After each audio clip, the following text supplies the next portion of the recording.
Okay. Thank you all for what is about to be a very long presentation. So Anthony and I ran some numbers, and to our best guess, The Last of Us Part 2 is 10 to 30% longer than Last of Us Part 1. However, this is the most detailed story presentation we've ever done. Like, if you think about the presentation for T1, where we kind of talk about the quarantine zone in somewhat detail, even though most of it changed. And then it's like, and here are some things that might happen with Joel and Ellie. They might go into a spore-filled subway tunnel. They might fight some cannibals. At some point, Joel will get incapacitated. This has everything figured out, even though it might change. Every character is accounted for. Every cinematic is accounted for in this presentation, which means it's going to feel twice as long as the first game. So when you freak out, that's normal. That's part of this.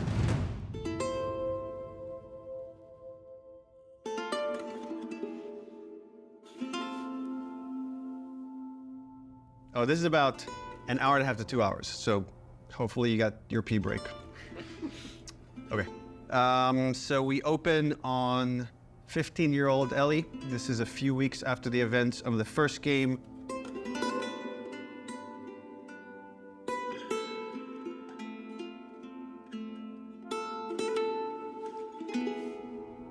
There's a doorway leading down to this basement.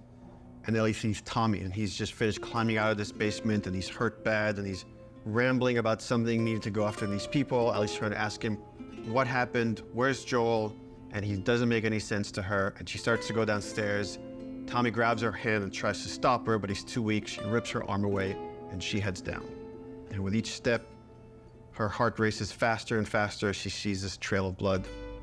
She opens the door, revealing Joel's mutilated body. And then shock just sets in, and she screams and tries to grab his body, and Dina comes and rips her away, and on that cacophony of sounds, silence.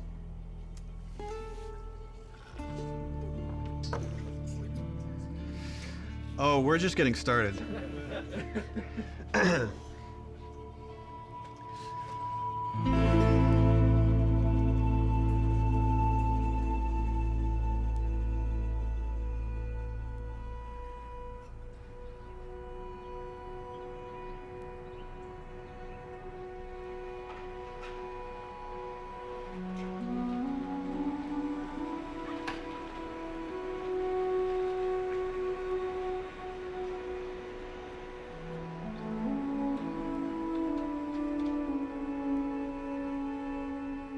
I've been working on this game since we finished, well, really been thinking about it since we finished The Last of Us. So many people were like, Last of Us 1 is so perfect. It should never have a sequel. They shouldn't make a sequel. They're like, oh, it wrapped up super great. But I think actually, if you look at the ending... Swear to me that everything that you've said about the Fireflies is true. Ellie is accepting a lie. I swear. Okay. She has a very good bullshit detector. She knows something doesn't feel right, but I think is too scared at that point to ask. How long can you really live with accepting a lie like that? The Last of Us feels like an origin story for this survivor in this post-apocalyptic world. Seeing like how Ellie has become such a strong, unique character, it really felt like, you know, if we were to do a sequel, it'd be a shame for it not to focus on her. Move the fuck out of the way. Yeah, once we're done with this whole thing, I'm gonna teach you how to play guitar. I reckon you'd really like that. What do you say, huh? Joel, he's gonna teach Ellie to play guitar. That always felt like that's just this like unanswered promise that like was kind of lingering at the end of the first game. We did this thing called One Night Live, where we had the actors come on stage and reenact certain scenes. Say we get you to the Fireflies. What happens next? Marlene, she said that they have their own little quarantine zone and that doctors are still trying to find a cure. I wrote this new scene that takes place after the ending of The Last of Us, but it was only shown to people in the audience. Like, we cut off the stream right before we showed them the scene. If I ever were to lose you, I'd surely lose myself. Try and sometimes you'll succeed to make this man of me. Our future days of you and me.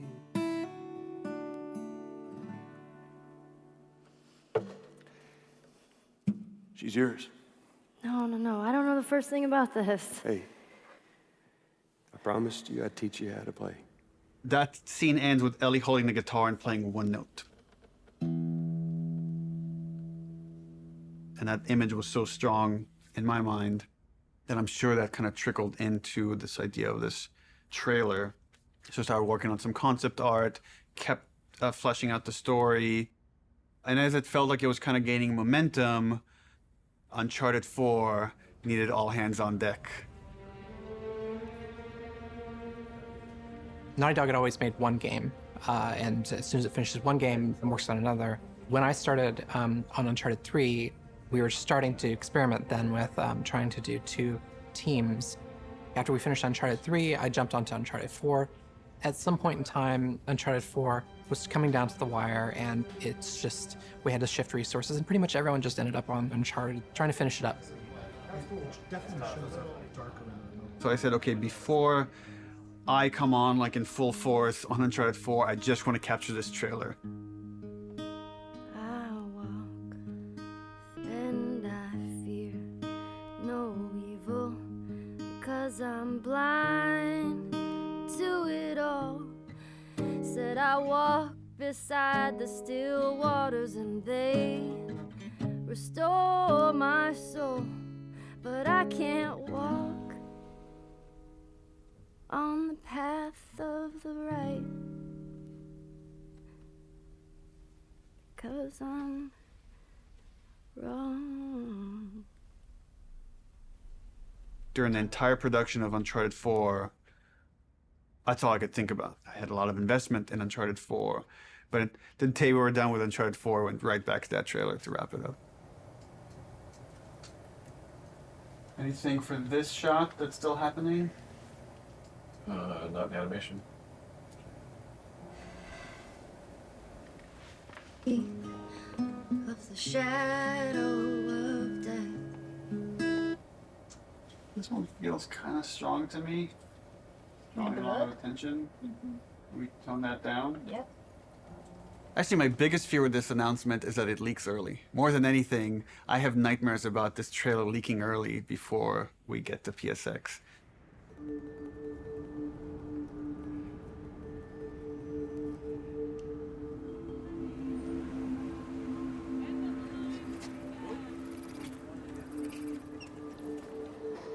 If we're gonna surprise people, PSX, the PlayStation Experience, hasn't set itself up yet as a place where big titles get revealed. That's E3.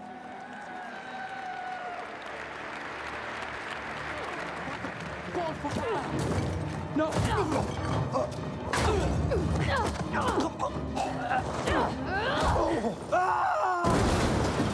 We're revealing the Uncharted single-player content at the opening of the show. You're late. I thought you were professional. Oh, you should relax. You'll live longer.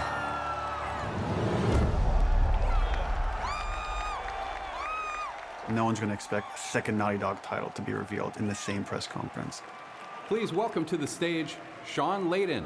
There's one more special unveil we have for you tonight. Please enjoy it. When we first revealed The Last of Us, the Naughty Dog logo came up and the crowd erupted, and it was such a high that that's almost been like chasing the dragon, like wanting to recapture that feeling. Oh my God. Why does this look like The Last of Us, dude?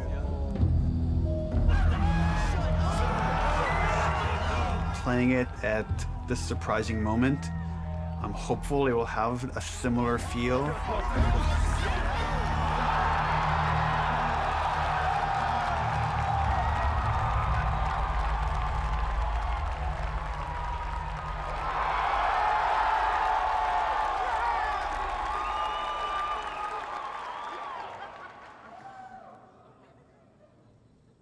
What are you doing, kiddo?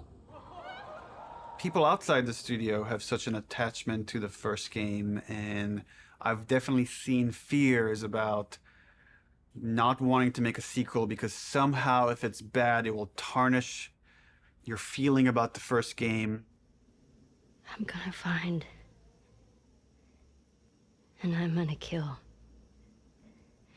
Every last one of them. We're doubling down on those fears and not calling it The Last of Us some subtitle. It's The Last of Us Part 2 to say it's all one story.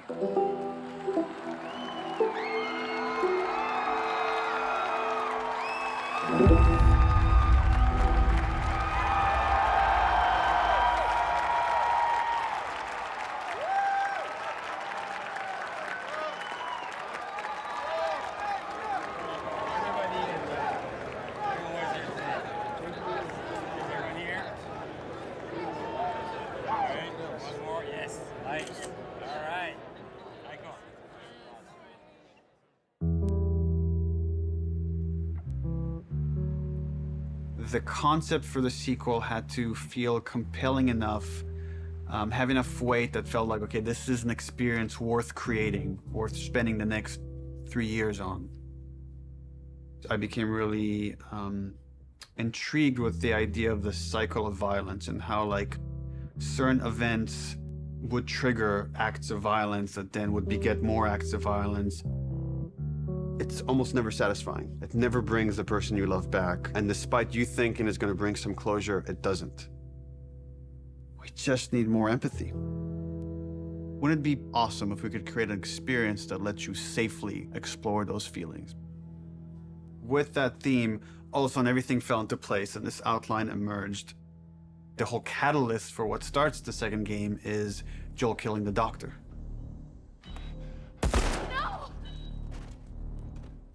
That feeds right back in that idea of that cycle of violence. Now it sets up this whole kind of sequence of events. We're gonna start the game where you're playing a new character. That sequence ends with this character killing Joel. And we really have to paint her as this monster. Then when you play the next chunk of the game and you're Ellie and you're gonna pursue justice, quote unquote, and you're gonna go kill this entire crew, we're gonna go back in time and show you that same sequence of events, this character that you saw as a monster, to now get you to see things from her perspective. And how this crew is a bunch of people trying to survive in this world. And they have their reasons for pursuing and finding Joel and killing him. And the story was becoming very epic and ambitious. And I had a few parts that I was kind of stuck on. And I felt like to kind of shake things up, I wanted to bring in another writer. I thought it was a very thoughtful story about violence and obsession. He had Abby, sort of like this girl who was the daughter of the doctor. And that Ellie would go on this vengeance quest. And when he was like, and then Ellie actually kills Abby, I was like, what? You're gonna... Yeah, let's fucking do it. Not only is she contributing in a lot of ways, I feel like she's challenging what this story can be. She's wanted to add more romantic intimacy between the characters. Those are areas that I've been, I don't know, more uncomfortable writing that stuff. After the first day, she was telling me that she went home and told her husband that I think I just got Ellie's girlfriend pregnant, because that was her big idea the first day, and that had this trickle-on effect and actually added a lot to the story. Ellie is this very relatable character. I thought she was a perfect vehicle to challenge this notion that violence doesn't have a cost, because it does have a cost in reality. It's going to ruin this girl.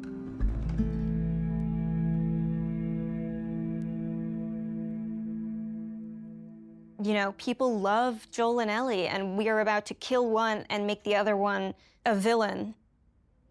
I was very nervous telling Troy we're going to kill off Joel. In the first game, he was advocating that Joel should die. When I read the ending to part 1, I was like, you're gonna piss a lot of people off. Let me go. Marlene is the closest thing to a parent that Ellie has had outside of Joel. You just come after her. A lot of people got hurt, and Marlene would be one of those people. Joel has crossed these moral lines, and therefore he deserves to die, and he thought it might be a more dramatic ending. And I was like, no, you're crazy. Like, but then in the second game, that's why I was like, thought like, oh, he would take it pretty easily. He goes, so Joel dies, and he's like, so this happens, and then and I literally had to stop. I was like, can you give me just a second? Because it literally was as if someone was telling me about how my friend had just died. I think he kind of took it hard. It was like the character meant so much to him.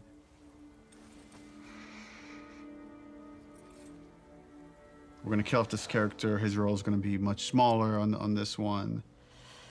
All of a sudden, it was, please don't take this from me yet. Ellie is scared to be alone. Everybody that she's loved up until that point, she's lost them.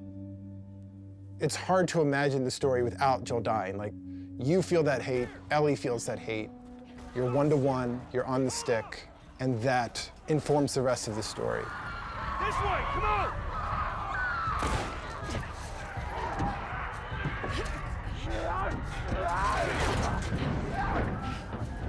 You okay? Yeah. We get you through interactivity to really connect and empathize with this character. Y'all act like you heard of us or something. And then make you feel like, I've led Joel to a trap.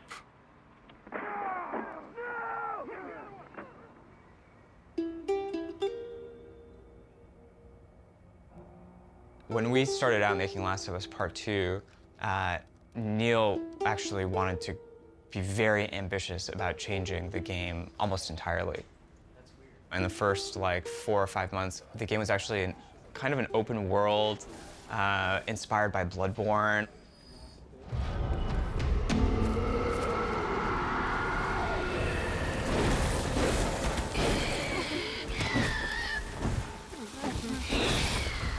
And like it was purely melee focused, like it was all hand-to-hand combat.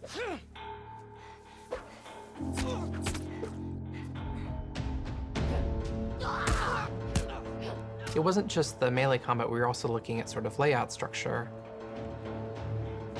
Bloodborne had a very sort of an open space that sort of kept getting bigger and bigger as you explored.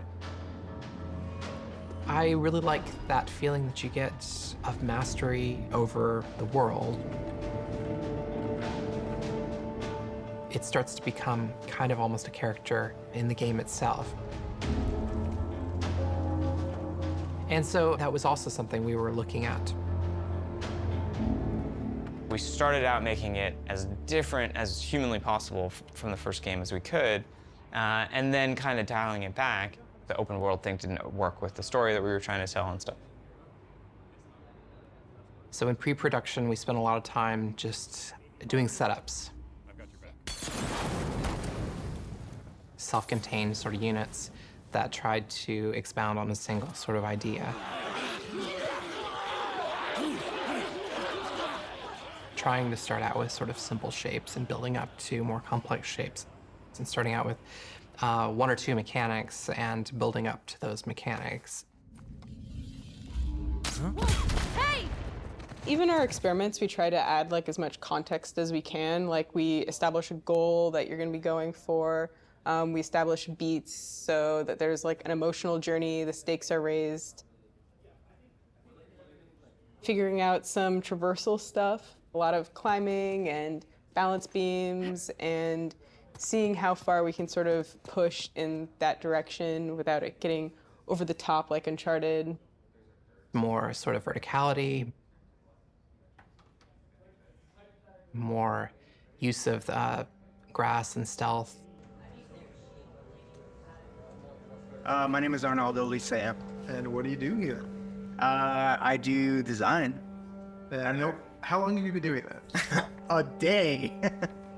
I got an opportunity to work in QA, and that was That was a great learning experience. I shipped The Last of Us and Uncharted 4.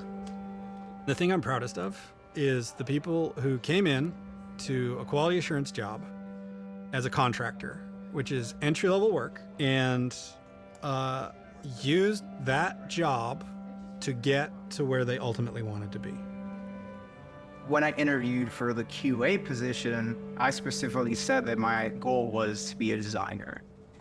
He had formed this relationship with design where they knew they could rely on him, spending his free time designing a demo, and at the same time, him going to them and not being like, here's 50 bugs you need to fix. He went to them and was like, what do you need? How do I help you? What kind of bugs do you need? And for their part, they embraced him and were like, why don't we show you how to lay out nav mesh? I am anxious to prove myself. There is no babying when you start. It just hits the ground running. If I don't cut it, I go back to QA or find something else. We're trying to figure out at the moment how we handle big spaces, bigger than the first game. The enemies are so, too spread out to be really considered like one single small encounter. And seeing what behaviors we need to start developing for them to make it look good.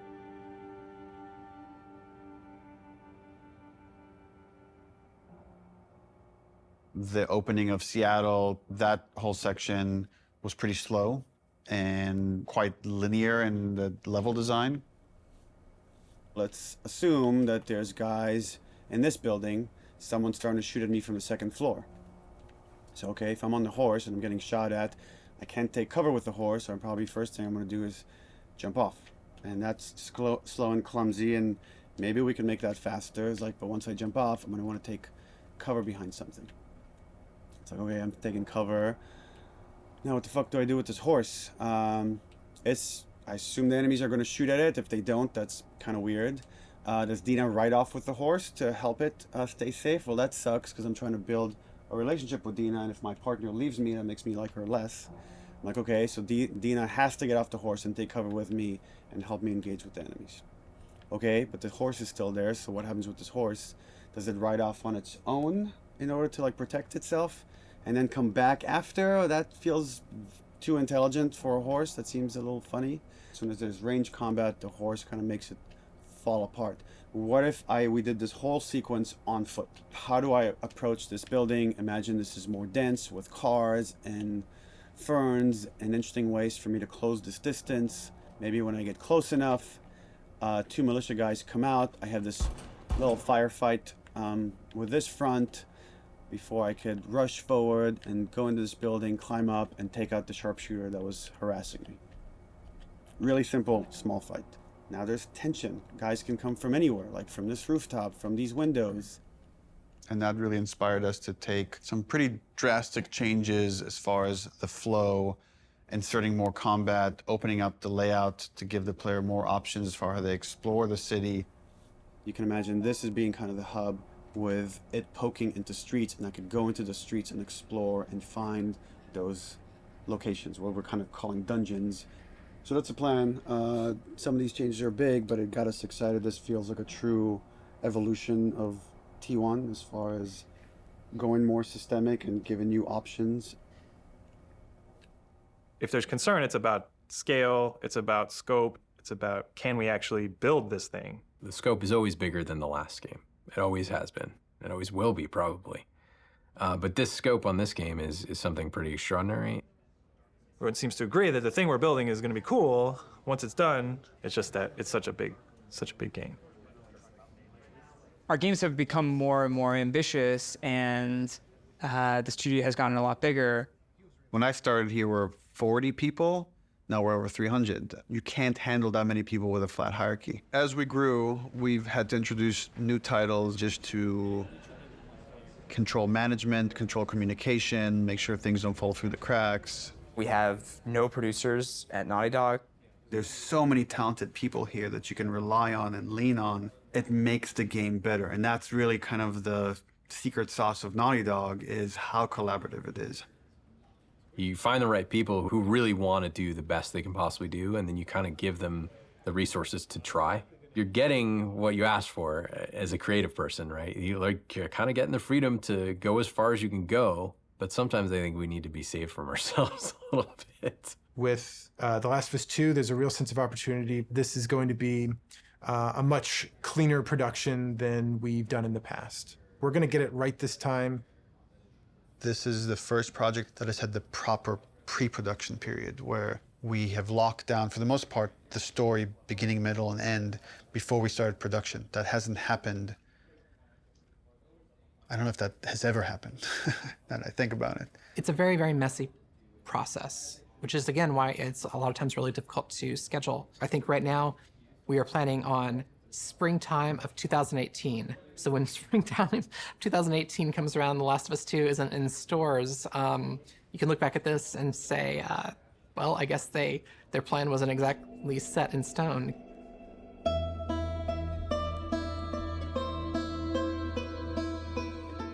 Historically, we've done very poorly at being efficient without the pressure of an external deadline. Every time we have some showing of our games, if it's going to be seen publicly, it's got to be one of the best looking playing things in the industry. For example, the first trailer was coming online, and that forced us to define the look of our game, define the location of where the game takes place, define Ellie's look and her age and her hair and her outfit. We're forced to make those choices. We can't just keep iterating because there's a deadline. We want to try and schedule the game using these milestones as soon as possible. Which means we got to keep the marketing rolling, which means next E3, 6 months away, we need to look at a gameplay demo. E3, it's always been the biggest and most extravagant showing of the game industry. There's something special about the energy of E3. We need to figure out what the gameplay is, because right now it's just we've got a bunch of like cool prototypes and stuff like that, so it's scary, but we work well under pressure. We're hoping to be really aggressive and show at E3 2017 just to really kick the project into gear as fast as humanly possible. We want to break it up into a roughly 2-minute cinematic, a flashback sequence that will set kind of emotional context for what will then go into a 5-minute gameplay sequence. We want to do this festival within Jackson. Like there'll be like a live band and we're just seeing people lively having fun. And for the crowd, are you thinking 30 plus people? Frank says we could do a 30 variation. I think we can make that work with 30. Yeah. Dina pulls Ellie onto the dance floor. Ellie's dancing with her, is making all these guys jealous, and then Dina says, you want to make them really jealous? And she leans over and kisses her. And on that, we do a hard cut to Ellie in the middle of the woods. So the idea is we shouldn't see any buildings, just woods, water, ankle-deep water rushing underneath her. What about rain? Are we still doing rain? I haven't discussed it with the other guys, but... That demo that we show externally for the very first time is setting the bar for the rest of development. But the problem is we're also working on Uncharted 4 Lost Legacy. So E3 is June 13th, which means probably we want to be done, what, like 2 weeks before that, which is 4.5 months from now. With Lost Legacy shipping at around the same time of E3, there are shared resources between the two projects. Especially sound and particle effects, so they were all on Uncharted. When it comes to the polish phase, both we're polishing this and that same and SPDLC at the same time. I don't think there's any specific item that needs to be worked on, but I think there's going to be programmer time doing both those things. And there are going to be times when it's like this needs polishing in E3 and this needs polishing in SPDLC, and like we're going to have to compromise at times maybe. We kind of just didn't have it at the forefront of our minds that, yeah, they're frickin' shipping a video game. It's literally the hardest part of making the game is shipping it. And we were trying to ship a demo, the second hardest thing you can do, at the same time and sharing a lot of their resources. So one thing would be helpful is to find out what are the items that you feel like you're most worried about. Like let's say rain. We could do this thing without rain. So if that helps you a ton, we can make the decision not to remove rain. It would definitely help. How about wet hair? Well, if she's going to be swimming, then we can get around that, right? How about no swimming? Puts on a cap. I got like a really clear energy of the meeting, which was how do we shrink it? It was such an impossible task. You can't help but start feeling some doubt, some anxiety about the leadership, not understanding the logic of it. You know, I think like anybody else here, I was definitely ready to roll up my sleeves and figure it out. Alright guys, we're gonna try to keep this pretty short. I guess. So after yesterday's meeting, there were a lot of side conversations, and there was sort of a sentiment about how much work there was to get not only this demo done to ship the Lost Legacy, and it matched up with feelings that we were having. So we started discussing the responsibility of actually attempting this, and started to feel that it was a little bit irresponsible. That if we were to try to meet both these deadlines, we could probably do it, but we would end up doing a lesser job on both projects, both deadlines, than we would if we were doing them individually. And feels like they're both important enough to give them the due attention. So the conclusion that definitely is there is that the demo that was discussed yesterday will not be presented at E3. Yeah. Does it mean that our main point should be just focusing on more shipping before? The Lost Legacy? Yeah. Yeah, definitely, but I mean, we should still try to, we don't, like I said, just want to just completely halt work on this and, you know, all hands on deck on Lost Legacy. The idea is still to finish the demo just to give us a buffer so that these two deadlines aren't overlapping. Okay. It's just now we have more time to work on this demo properly without the pressure. Once that meeting happened, it was just like, right, of course. I'm not in the Twilight Zone. It makes sense not to do this. It felt really nice seeing the leadership kind of having the team's back and seeing the logic of the situation in front of them. That's it. Cool. Thanks.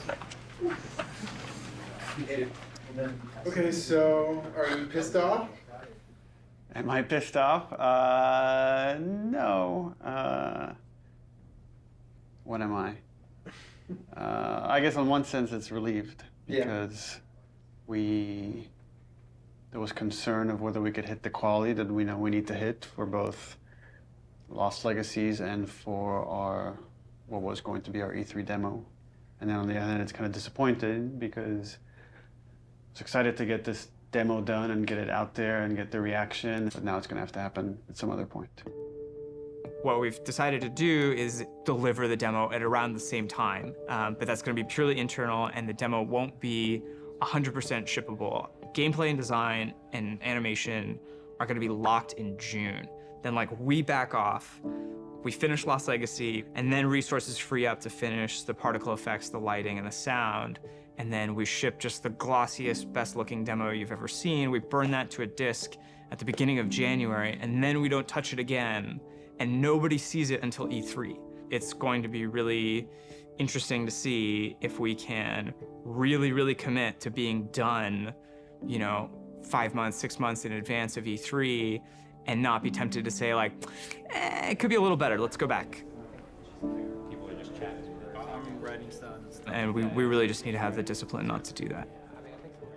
But that then left us as okay, what's our next marketing beat? What are we going to show next from this game? So now we have a new plan where we're going to release a cinematic around PSX time. I think we're going to do it at the Paris Game Show. This seemed like a pretty intriguing scene to introduce Abby. That whole scene is going to be our next marketing beat. And then we're not going to say much about it, about how this fits into the game, where it fits into the game.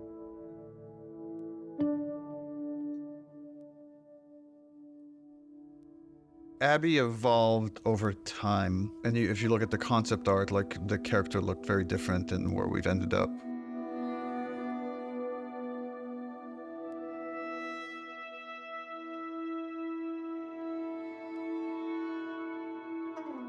I don't remember at what point we decided to go with someone really kind of muscular and broad. But I remember once the idea came up, it felt very fresh.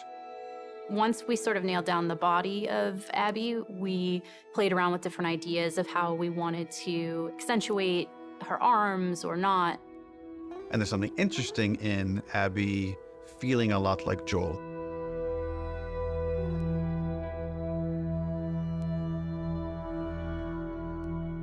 So when I got cast, Neil was like joking around, and he's like, "You should probably beef up in order to play her." And I'm like, "Ha ha, ha, yeah, it's mocap, whatever." And he goes, "No, really, you should probably beef up to play her." And I was like, "Oh, yeah, you're right. I should totally start deadlifting as much as possible."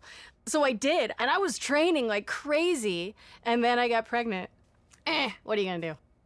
We need to separate her from Ellie. It shouldn't feel like I'm playing a reskinned Ellie, that Abby should, in many ways, look, behave, fight differently.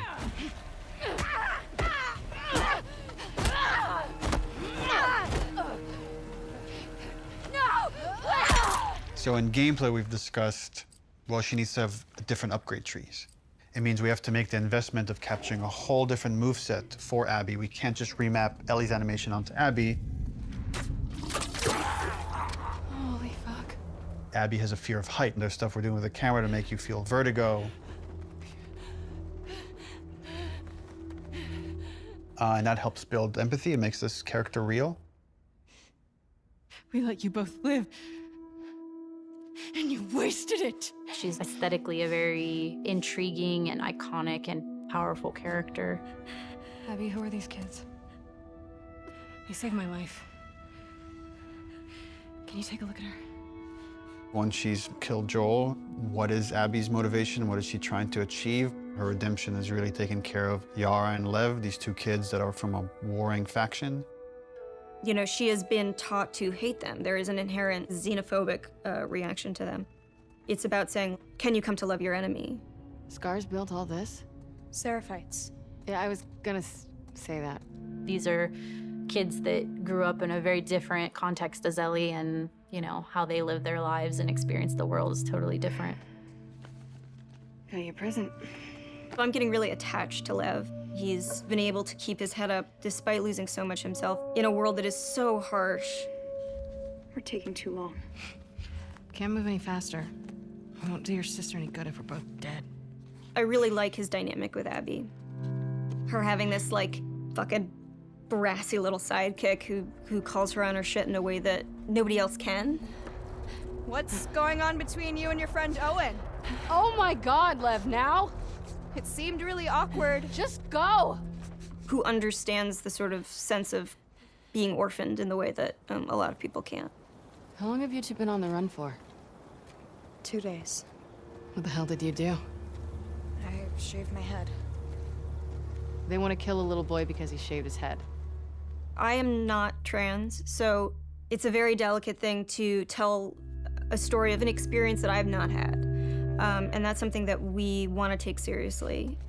Did you hear what they called me? Yeah. Do you want to ask me about it? Do you want me to ask you about it? No. Okay. It's really about trying to create a multifaceted character who is trans, and that is absolutely an important part of who he is, but also a part of who he is, not the whole of who he is.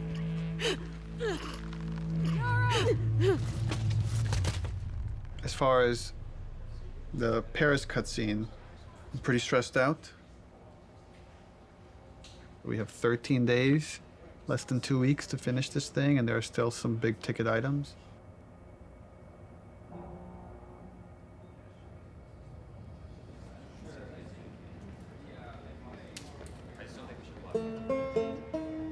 Lost Legacy turned out to be a much bigger project than we originally envisioned, but now that it's done, everyone is now on board. We've got the Greenlight demo done. She's putting on quite the show. It's very real. We're in full production now, so I guess that's the short of it, is we're in full production now.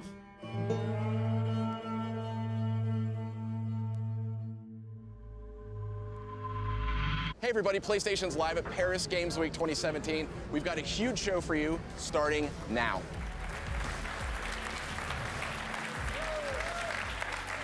Wow, what a great way to open Paris Games Week. let's have the first in-depth look at a much anticipated and exclusive title. Last of Us 2. Last of Us 2. Please, please. Please be Last of Us 2. Our fans, they want to know every last thing about what's going to be in this game. Is this The Last of Us? Neil has taken the way, he kind of creates an arc or like this sense of drama, this kind of sense of mystery or like dramatic tension, and crazily has brought it to marketing. I view marketing as part of the game. It's very calculated what we put out there and how we want you to connect different marketing assets. When we first released the teaser trailer, too many people right off the bat said Joel is dead. The blown out light really fucked us in a way I don't think any of us saw coming. We actually underestimated our audience a little bit. They're so sophisticated now, so you have to get more sophisticated, like how am I still gonna surprise players and viewers? You start on characters you've never seen before in a world that like could be The Last of Us, could be anything. That creates like a really, really cool sense of tension. At no point are we gonna market that you play as this other character. What is this? Yo, that looks good though. I was so excited about working on it and I couldn't say anything. It was so rough. Oh, is she gonna cut a baby out of her belly? And then Uncharted 4, you find a comic book that shows Ellie's mom pregnant. So people already had theories that Last of Us Part 2 was gonna have Ellie's mom. Oh, if we just kind of black out the letters, she has the same number of letters as Anna, Ellie's mom's name, we'll get people to think this is Ellie's mom. Oh my God. Girl's got a good... That hammer's from the Outbreak poster. So we had that poster with the forearm of a character you've never seen before, with this like kind of wolf's head in the background. What does that mean? Kind of like prompting this mystery. You want people to feel like they've figured everything out and then have the story surprise them. Man, if this is The Last of Us 2, bro, I'm gonna go crazy. Oh my God. Oh my God. Last of Us 2? Yes! Yes! Yes, bitch! Yes! I fucking knew it! Everything that we put out there is shaping expectation. And then the final game, hopefully, if we do our job right, should subvert those expectations in an interesting way.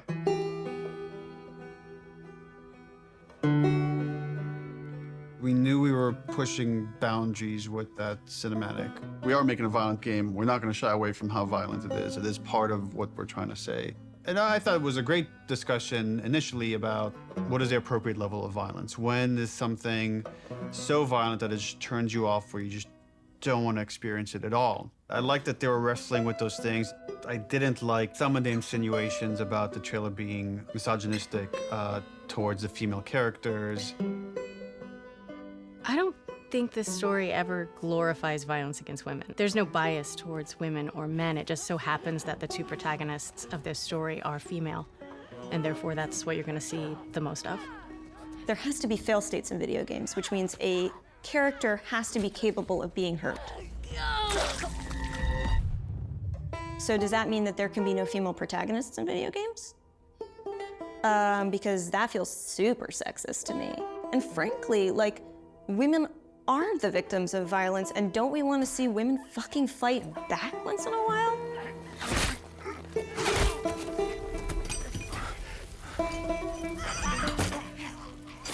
That character, her hand getting hurt, it has consequences for hours of gameplay to come.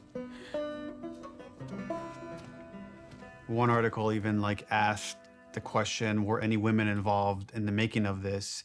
And it's like, yeah, the co-writer, the lead character designer, the lead character artist, all the actresses that worked on that scene. I am so fucking... Here's what I hate about that article. I'm sorry. Do a modicum of fucking research, just a modicum of research, just like a little bit before you put something out there. To suggest that no woman could have worked on this because of the level of violence, because there was violence against women, because it is a video game. is so fucking sexist. I like watching graphic violence. Does that make me less female? Like, I like having a conversation about what power is. Does that make me less fucking female? I like working at a video game. I like playing video games. Does that make me less fucking female? Like, suck a dick. Don't put that in. I can't. I can't. Neil's gonna say put it in, but don't. I also don't represent all women, but I represent, like, I can represent this and say, I fucking wrote this. I wrote this. Like, I literally wrote the sentence, and then Yara eviscerates eviscerates his esophagus from his throat. I wrote that sentence. That is in the script, and I fucking stand by it. I'm afraid of being turned into a token rather than the truth, which is like, we're being thoughtful about the female narrative. These characters are more than just their vaginas. If you want to have a serious debate about feminism and feminism in video games and female depiction of violence, and you need to not see it as a binary conversation. It is an incredibly nuanced conversation. You cannot make blanket statements, and you cannot make presumptions. Fucking do your homework.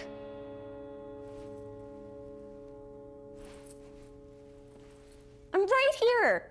I'm tweeting.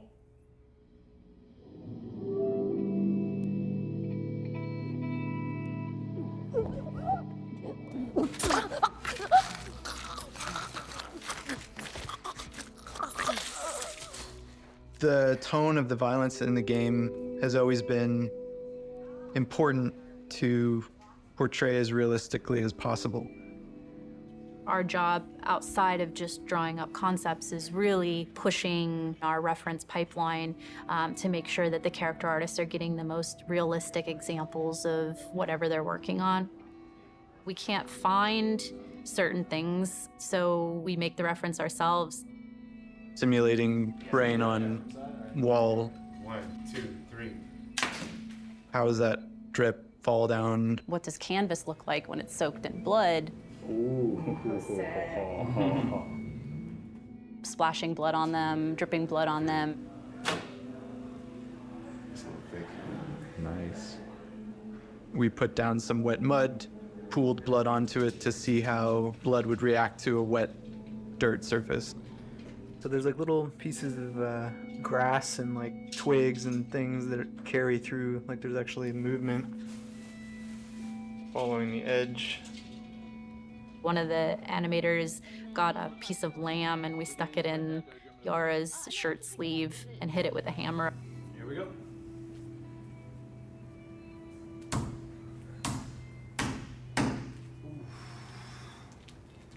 Yeah, we have a break. She's gonna need to hold this as straight, because if she does this, it's gonna, you know, just the weight of it's gonna want to make it fold. So I'm trying to keep it as straight as possible. This past week's shoot was specific for the infected eating people's jugulars, and there was a concept that was done with like blood running down the mouth, but like, would that happen? Like, let's find out. I got on the ground and pretended to eat away at like a bloody soaked rag that we made.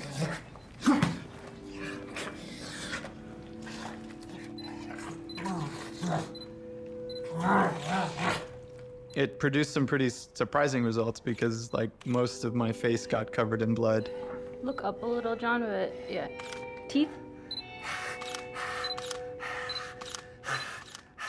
People here will go to that length of trying to make sure that things feel as real as possible. Yeah, we do a lot of crazy stuff here. Nobody gets hurt, but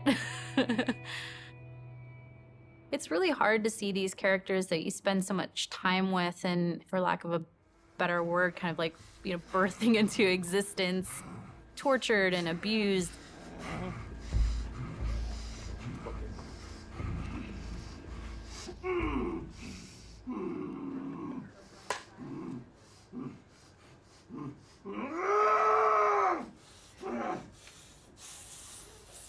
We're shooting the Joel death scene, which is like the catalyst, the opening of the game. This scene has all of Abby's crew. It's a complicated scene because it's the most actors we've ever had in a single shot. Y'all act like you're hurting us or something. It's because they have.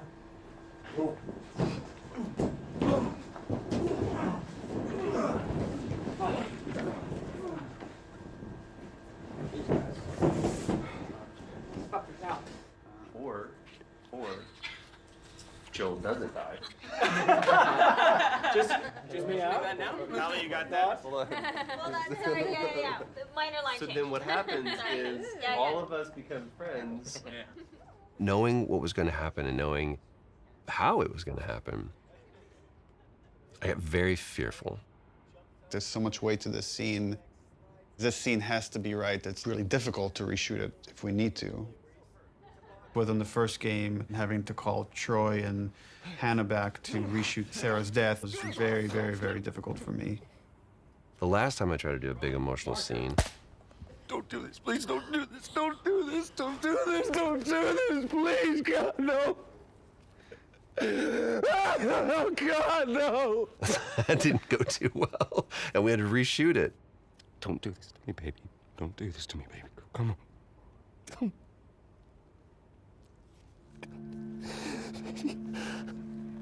How the hell am I going to play this? Like, how are we going to do this? I don't know if I can do this. I don't know if I have the chops. Am I going to put Laura through this? Because I know how hard it's going to be on her. Audio. Camera. Rolling. Take one, Mark. Action.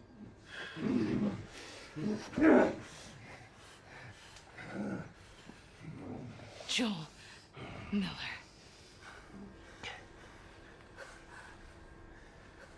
Who are you? Guess.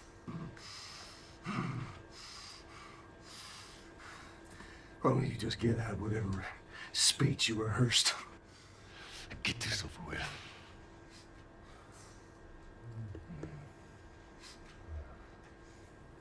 You don't get to rush this. At the end, I really loved what he brought to it. I couldn't wait to get back into Ellie's shoes again because it's where, weirdly, I feel most comfortable in a lot of ways because it feels like a character that feels the most like me that I've ever played, which is a little disturbing. I mean, minus like the murder and the killing. So it's almost like a bit of step forward, like you're about to like lunge and shoot. Sweet. The biggest change that has happened since initial pitch is Ellie is there when Joel is killed. It used to be she came across the body, and then she had to rely on Tommy's testimony of what happened, and we shifted it, which made it much more dramatic and intense for her, and I think puts more of it on screen and again, allows you better to understand why she needs to pursue these people.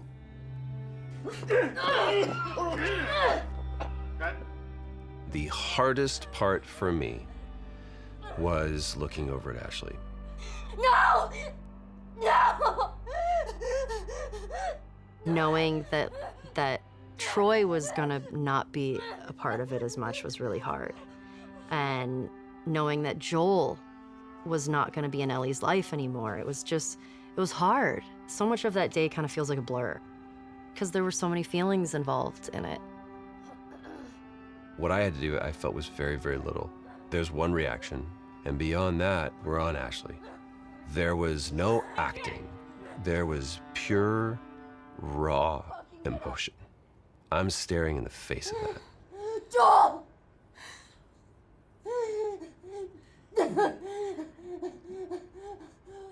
Why are you doing this? Get the fuck off me! I'd lost a little bit of my voice. I couldn't scream like as loud as I wanted to, you know, to get that frustration and that sadness out. Ashley was behind, crying, and God. And knowing Abby was taking this away from her was very difficult. And so I was crying when we were filming that scene.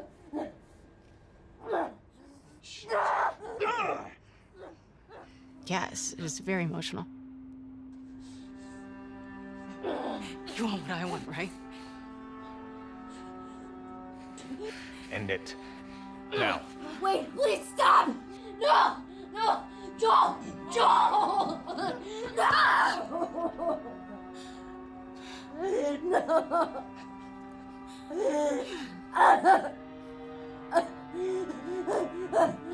We want him to die in this really unforgiving sort of way. Like, it needs to feel senseless for you to say, fuck these people, I'm gonna pursue them to the ends of the earth and make them pay.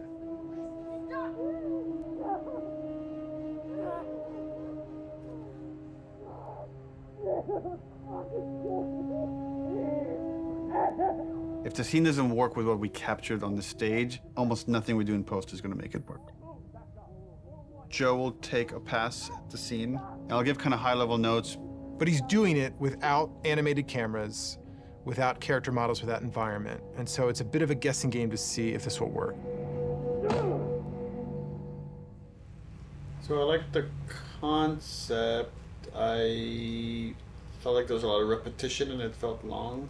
Once like Joel's head gets smashed, I don't want a close-up look of him. Okay. I wonder if we could do like the smash from the back of his head. Yeah, I've wanted So to. just like it'd be like a black shape and you see like a silhouette change and like blood starts pouring out, but I don't focus on it. Like I don't see the details. Mm-hmm. When the club comes down and it's just like she's screaming, I feel like we could just take all their audio out and like music could take over. And again, we're trying to build more rage than sadness. That's going to really set up our journey. Okay. I'll come back and there'll be another version of the scene. Okay, play. Joel, fucking get up! Please stop! Please don't pursue. Joel, please stop! No! No!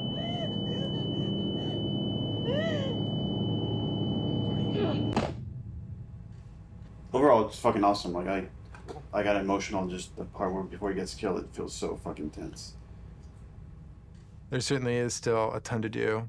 We still have like 45 scenes that haven't even been looked at yet. It's terrifying given our deadline. The process right now is just getting Neil. We just need to get Neil into the room. Which one are we showing first? We've got essentially 3 versions. The one that I did, and this would work with what we're talking about doing with the scene, and then... Close one. I would probably say There are people standing this here yours sometimes. Mel, or I got bad news. Mel yours this. He's canceling? He's canceled. But we had the cameras set. He's supposed to come in. He's the Actually, it's good we're getting this on camera. This is what it's not about. This is what it's about. Yeah, he has some melee stuff to review today. He said, let's pick it up tomorrow. So yeah, that's what happens. And so it's like, okay, all right, that's fine. I don't care. I don't care. Yeah.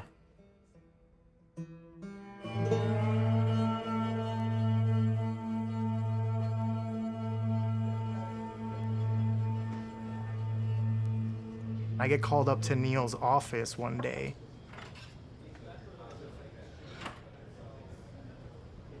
And there's like an empty seat. And Neil just goes like, oh, just sit down. I'm like, oh my God, I did something wrong. And he's like, do you know why you're here? And I'm like, no, are we gonna talk about one of my levels? And he laughs and he goes like, no, you're gonna work on the E3 demo. It's always been a dream of mine, working on an E3 demo, seeing it on stage. Is this a joke? Like, am I getting pranked right now? So speaking of E3 demos, remember way back when you guys said you were going to lock that content and then not touch it? How's that go?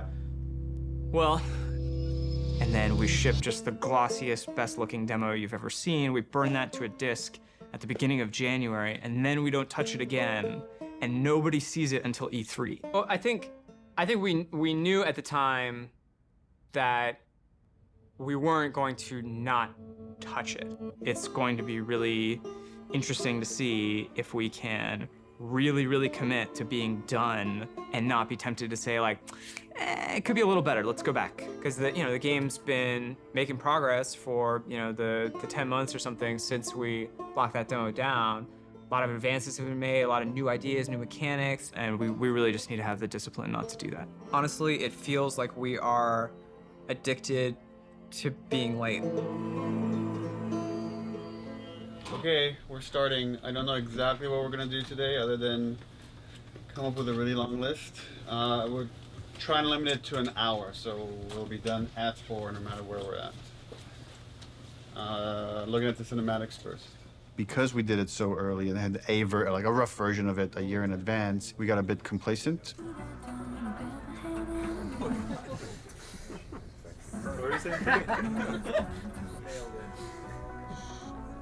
She's putting on quite the show. Sure is. Where are we on getting physics on these strands? We are working on it. So for next time? For next time? Yes, absolutely. We didn't scramble to figure out what it is we're going to show. We had the structure of like the festival going into this fight in the woods in Seattle, but it was harder to build the momentum we usually have. And I think that panic just wakes everybody up, and felt like it took us a bit longer to get there this time. So then you go in as if to kill this guy, see somebody over there. Oh, breaks 50% of the time, but use your imagination.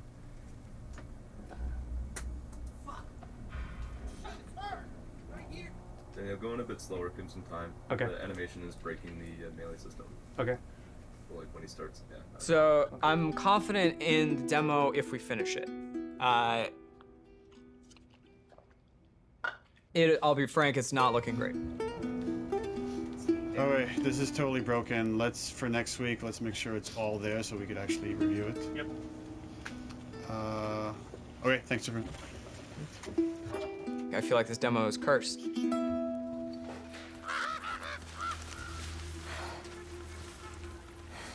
The E3 demo. It was a version of our original Greenlight demo. But I had to make it fully playable and shippable. Viper! The first thing I did was just basically take that space made by another level designer and put just enemies in it and start fighting. But when I started playing it, I remember like it wasn't there. That parking structure was way smaller, so it felt more cramped. God is good. God is good. I remember going to Neil's office and being like, how much can I change this? And he's like, well, what are you thinking? And I'm like, well, I'm thinking like this big thing, and I'm like, just like brand new designer, I'm just throwing out like everything, like I wanna do this, and I wanna do that, I wanna make sure that it feels like a sandbox, that it feels like this big space, that it's multiple paths. It's like something like we really haven't done before in The Last of Us. And he just goes, go for it, right, let's do it.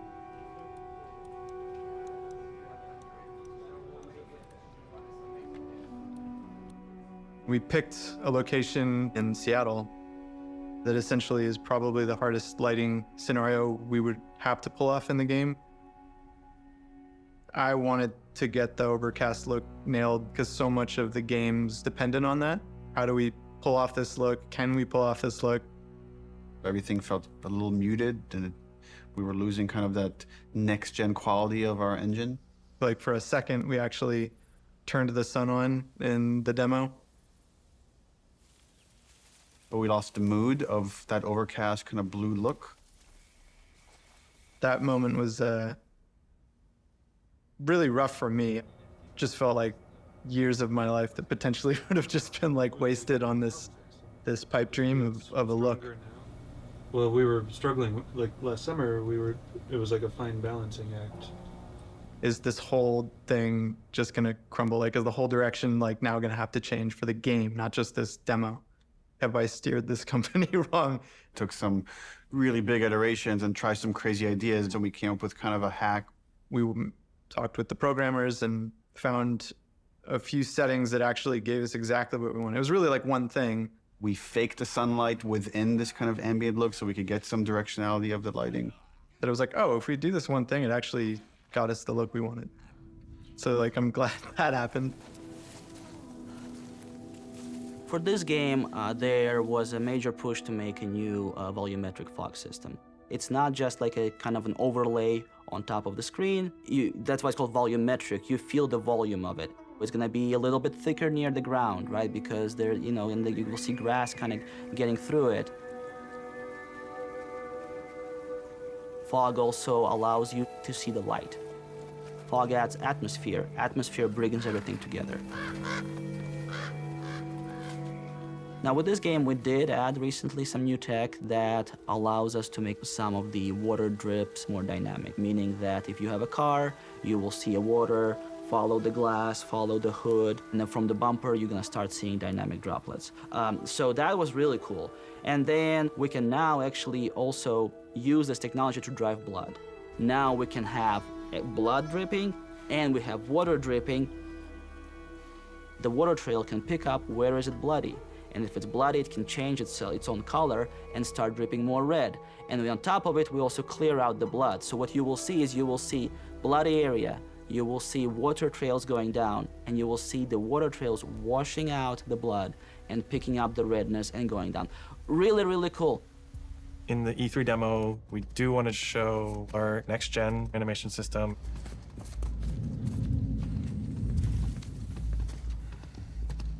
One of the biggest animation upgrades that we wanted to add to this project was motion matching. The way that it works is it takes a pool of animation data and it picks the most appropriate clip to blend together and create just very fluid and organic movement. We want these characters to just feel grounded and believable in the world, properly shifting their weight and moving the way a real human would.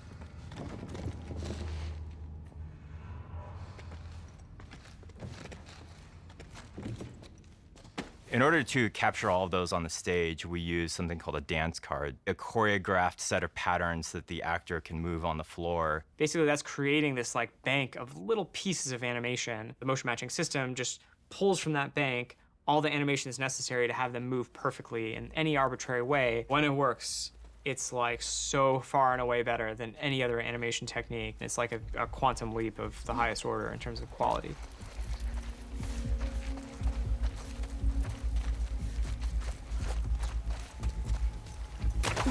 Any one mechanic is not maybe anything you haven't seen before. It's the combination of how it all comes together, the way it works with the animation system. The new stuff we're talking about is like, oh, you can be in grass. She went into the grass. Watch yourself. Like one of the biggest things we do in the demo is jump a gap. It's tough to be like, oh crap, you can jump, you know, like it's like, but it's new to our game. We have to have the best prone mechanic of all time. Yeah, no one's ever seen when I aim in prone and she actually like rolls up on her back and aims like this. Like it can never clip through geometry. Being able to rotate 360 in all directions. It can never like do a janky thing when she's reloading while doing it or aiming in water. There's like an IK thing that would like lift her chest and head up, and then it gets too deep. Now we're in a special prone underwater moveset thing.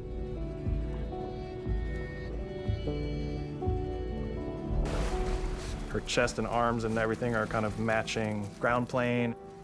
Things that a player will never notice. And it's because we like purposely did it. There's no such thing as like, oh, you know, it's not as good as, you know, this other game's one, but like, it's fine. It's gotta be like, no, it's fucking Naughty Dog. We have to have the best version of the thing, whatever that is.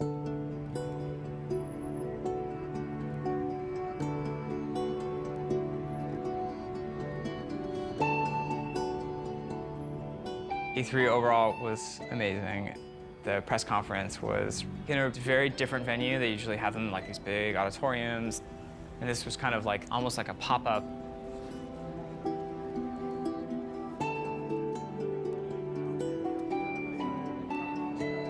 It was more like a theme park idea, but it's like in a parking lot, in a tent, in Los Angeles at downtown. They built the whole crazy church thing, which was pretty rad. It was super cool. It was better than we expected.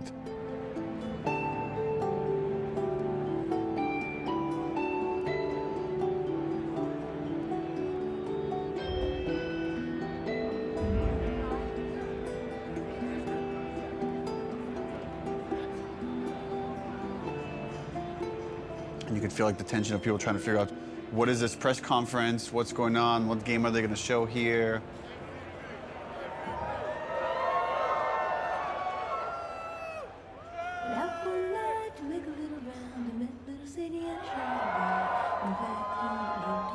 On the Naughty Dog logo, you get this big cheer. On the Ellie reveal, you get this big cheer.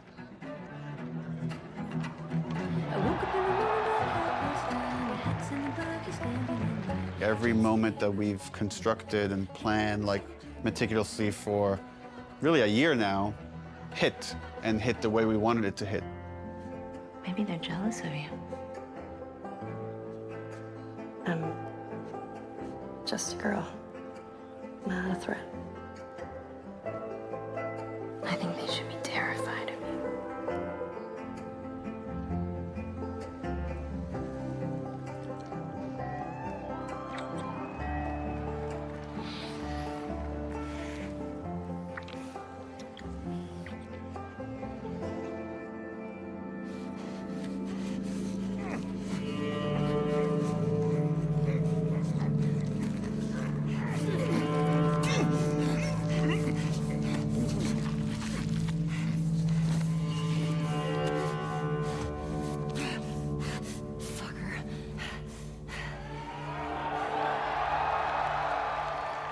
One of the biggest reactions was when the HUD came on. They looked at that forest and thought, there's no way it can look this good. Like, that's impossible. But when we flashed the HUD and be like, yeah, that's it. This is the real game. People are not ready for this. Like, this is gonna fuck you up.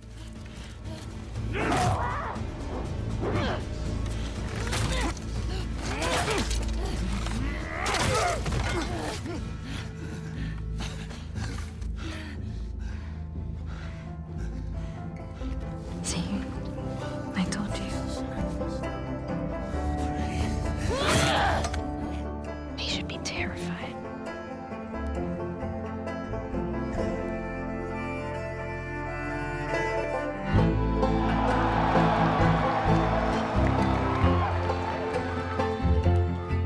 It was electric. My skin was like tingling the whole time. Like as soon as it's done playing, I'm like on my phone. And it was wild. It was wild to see it just everywhere. See it on YouTube, see people commenting on it.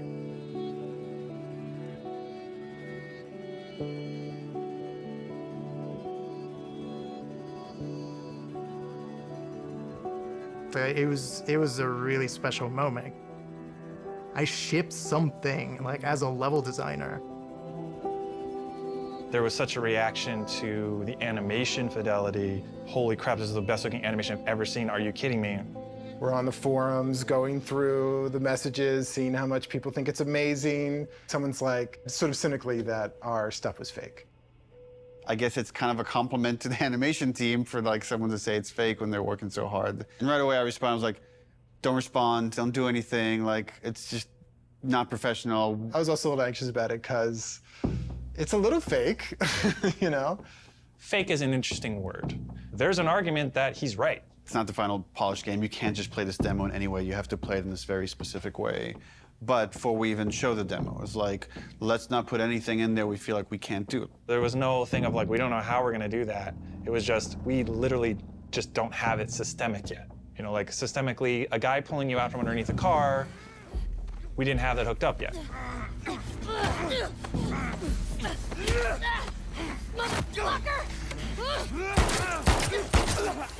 Now we have it hooked up in the game. It's her!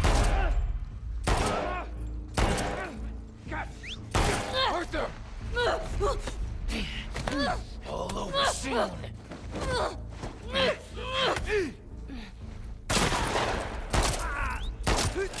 Ultimately, as we're building the rest of the game, if anything feels like it's not the right call for the game, we don't mind changing it. Like, we had certain things in the demo for the first Last of Us where, like, Joel picks up a pistol and takes out individual bullets from it and then pockets it. And, like, we could have done that, it just took too long. So for gameplay purposes, we cut that out. I was talking to other animators and they were like, yeah, man, they think it's fake. They have no idea, like, it's awesome. The same animators who made this demo are gonna make the final game, so like, I don't know what you're talking about. They were confident, which I'm glad. We knew what we were doing and we knew how special it was.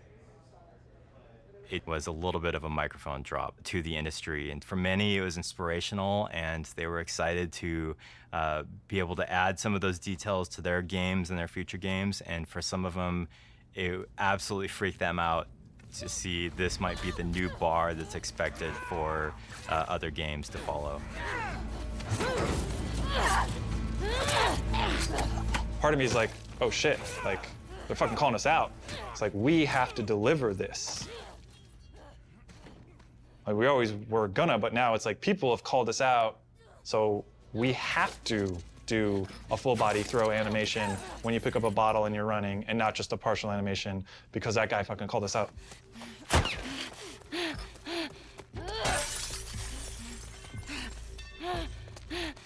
The real challenge is making the whole game look as good as this one controlled situation. We come out of E3 and hopefully we've set the standard for this, what the rest of the game needs to feel like.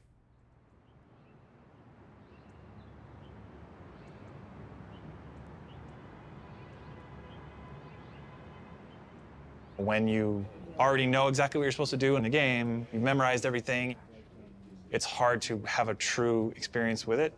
You have to bring in people from the outside to play it fresh.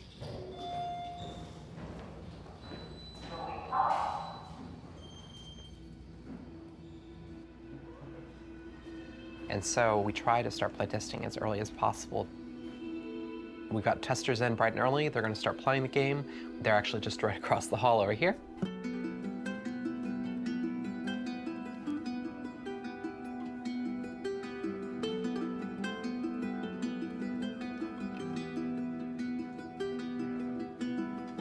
It is a fire drill.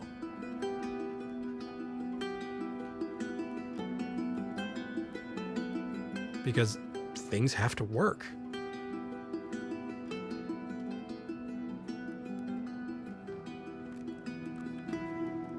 So I'm currently watching the 10 people that we have in at the moment focus testing. We've got all of their screens up, so I can kind of watch all of them at the same time, generally keep track of any kind of recurring patterns or how long people generally take in certain areas. They do things we haven't thought of. And it really shows us where our holes are. It's like, maybe I should change this. Maybe I should try that. This player's pretty lost, trying to figure out this puzzle here, and they're trying to jump on a truck. He's got a really awesome solution here where he's putting this plank on a dumpster, and now he's moving the dumpster around. So we'll probably have to go in there and like try and fix some of that stuff up, but we'd rather figure that out now than in 6 months.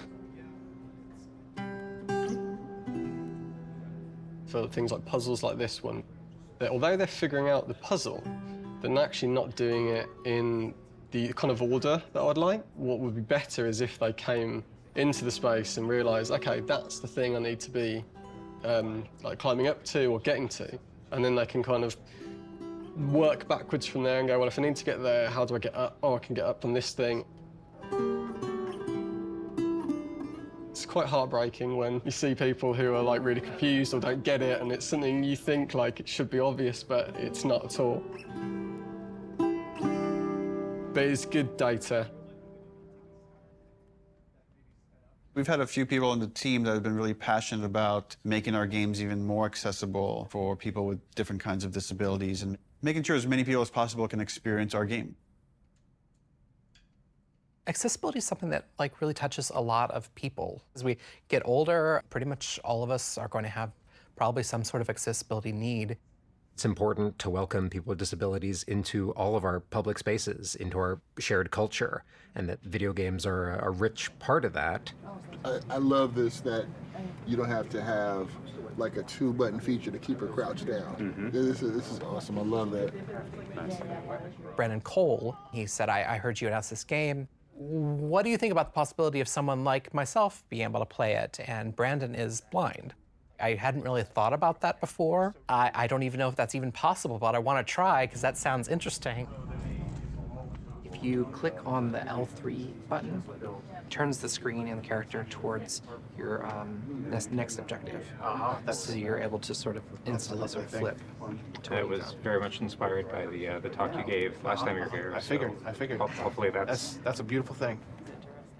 We had this feature that let you navigate along the golden path. And we also had this other feature. You could like put out this sonar pulse and you'd hear where all the items and enemies were located. But Brandon was playing that and was like, this navigation feature is great, but I don't want to just follow the golden path. I want to navigate to other things. It kind of occurred to us like, oh, we can combine these two features. We can let you scan for items and then navigate to that item. This gives you more room if you do it this way for different types of sounds for different types of items. You know what I'm saying? Yeah. Different sound for ammo, different sound for parts, different sound for explosive, different sound for keys. Or you, craftable and collectible. Yes, yes, exactly. Right on. But since we want to hunt for secrets, just like anyone else, you're also going to want to know that, hey, there's something way over there. Players with disabilities still want to have challenge. It's not about just making an easy mode. Mm-hmm. So what happened there was an auto vault. So you pressed into a wall and it automatically vaulted. I feel happy about this.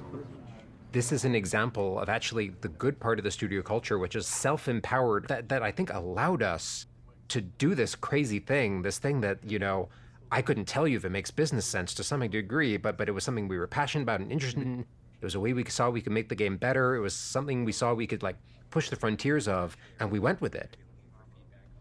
Studio leadership was supportive of us, but this really was like a bottom-up kind of initiative. Yeah, absolutely. And I think that early success really helped to build momentum for the rest of the project. Shielding everybody from the cost, from the budget of these decisions helps them focus on their discipline. Don't worry about money, worry about making the best game possible. Trust that there are people at the top that are looking at the budget and considering that. At a certain point in the project, we start offering dinners to the team. And it's kind of like an acknowledgement of like, okay, there's a lot of hard work to get it done.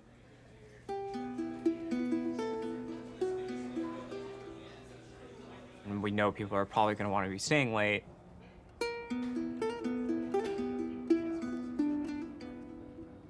Now we are crunching. This is crunch.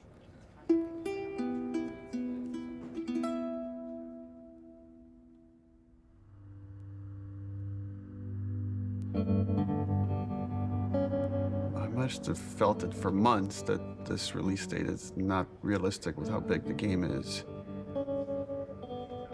People were asking us, is this a real date? Because it's not feeling like a real date anymore, so we felt like we had to react pretty soon. And then at some point, it just felt like because people were starting to put in longer hours, it wouldn't have been fair to not figure this stuff out sooner than later.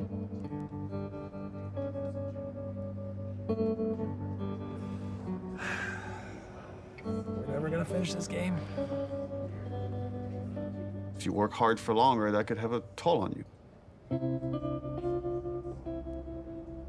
We tell everybody, pace yourselves.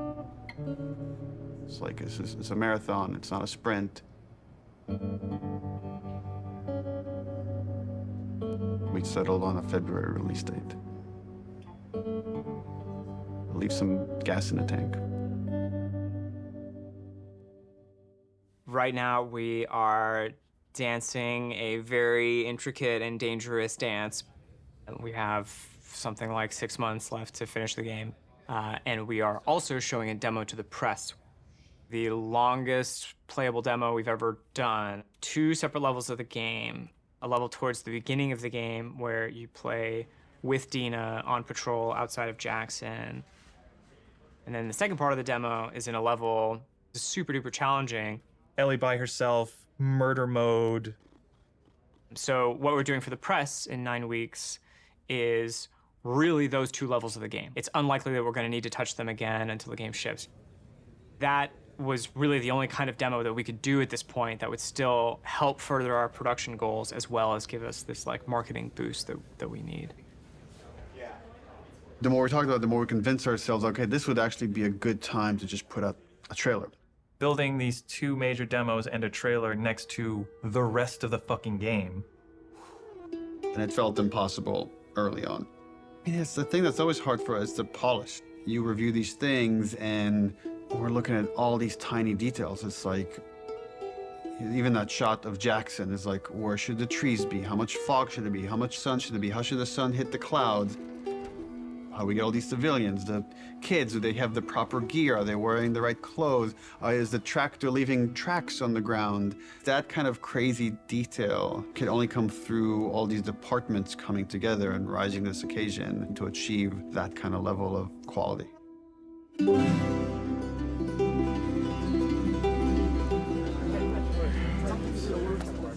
We wanted to show the team the final trailer.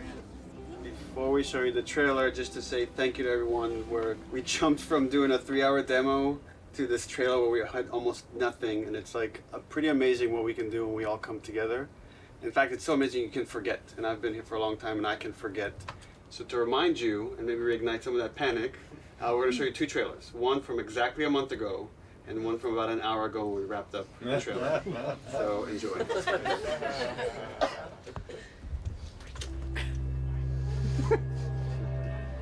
Look who decided to join us.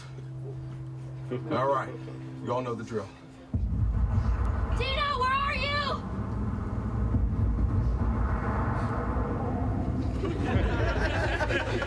You think I'd let you do this on your own?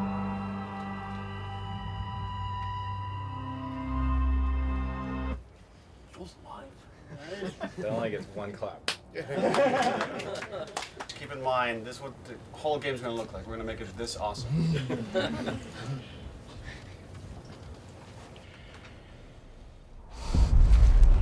You can't stop this. This was a good reminder. Look, when we come together, when we rise to the occasion, when we do this thing that people outside the studio talk about, like this Naughty Dog magic, this is what it looks like. So when you look at parts of the game that aren't there yet, know that we could get there in a pretty short period of time when we're so focused.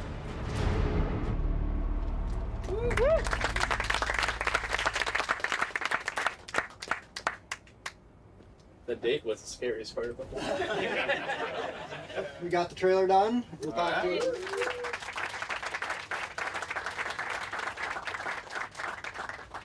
wanted to take this moment to run through the events of Outbreak Week, which is when the trailer is going to debut. We are going to be having the big press event in Koreatown at this giant warehouse. We're actually having 80 journalists from all over the world come. We got made sure very comfortable chairs for 3 hours.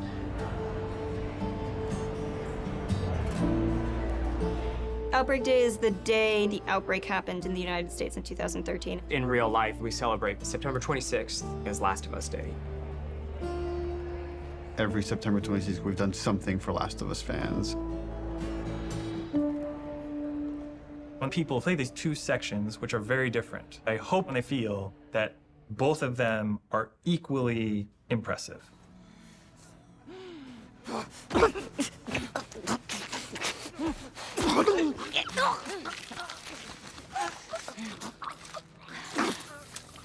When you play that first demo, you're like, that was incredible. Oh my God. This could have been the whole demo. This could have been the whole thing. It says enough about what the game is. And then you play the other half, and it's like way more mechanics heavy, way more combat heavy. Keep going, boy.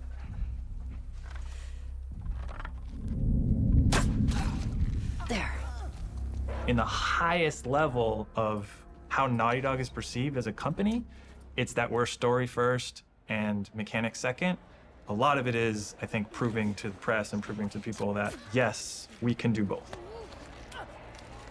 I want people to walk away and say, this is the best controlling, this is the best feeling third-person shooter. It's on the level of the best action stealth games you've ever played.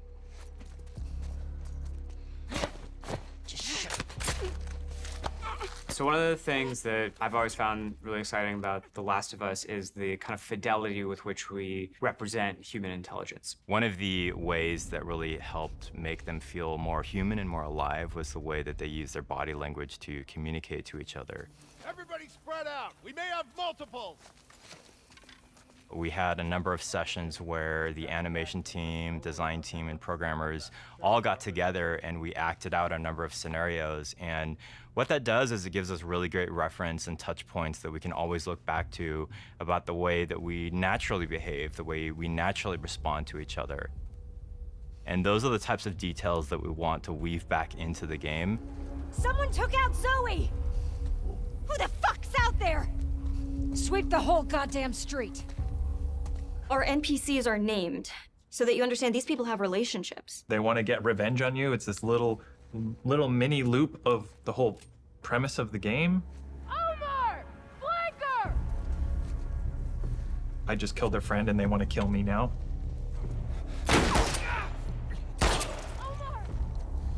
There's a cost. You killed that person. His friend now feels a loss. You know, his dog is now alone.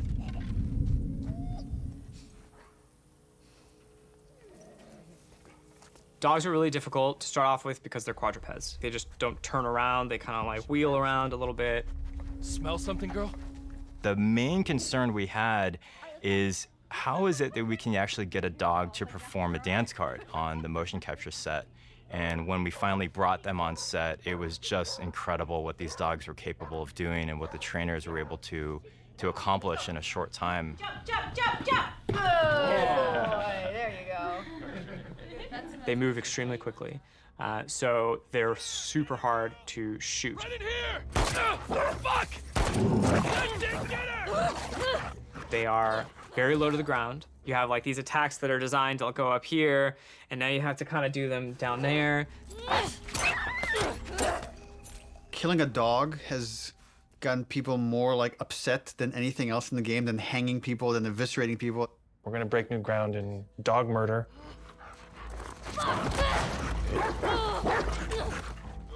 We had like a new scripter start like 2 months ago. First question, she walks into the middle of the room. I have one question. Does the dog survive? And everyone's like, oh no, first day, first day, first day, first day.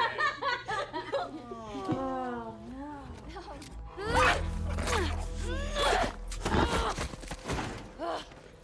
So we killed it, and then you have to love it knowing that it's already dead. So there's gonna probably be people that are upset about that.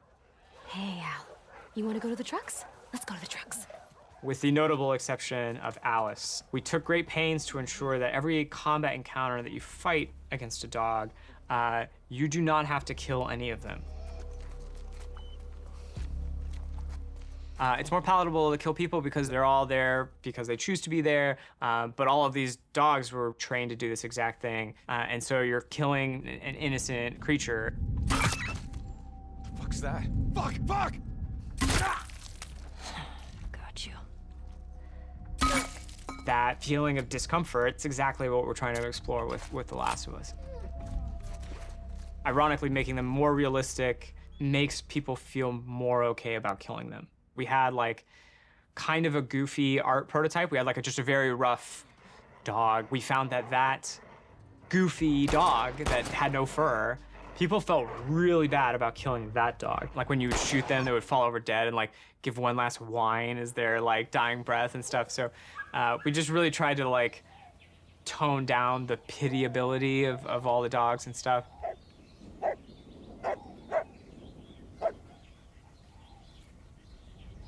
The best sound in most games are the stuff you don't notice. The Foley in the game is extremely detailed.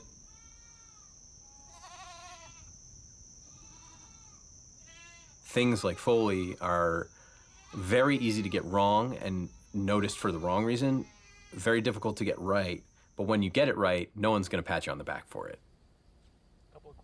Audio guys are kind of a different breed. We listen to everything all the time. It's kind of a curse.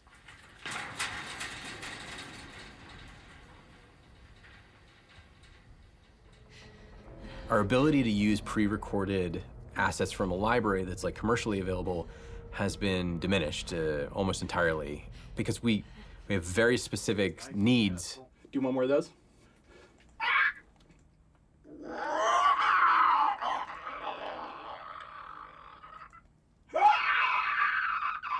We're trying to take what we did in the first game and bring it to another level of detail.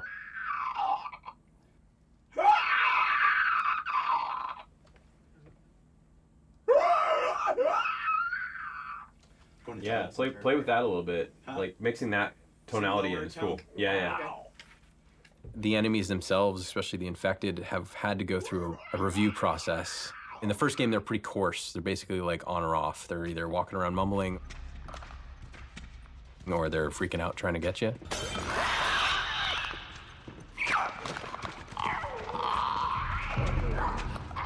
And so now we've developed sort of this like murmuration breath system that allows them to have a much more natural flow between being agitated and not.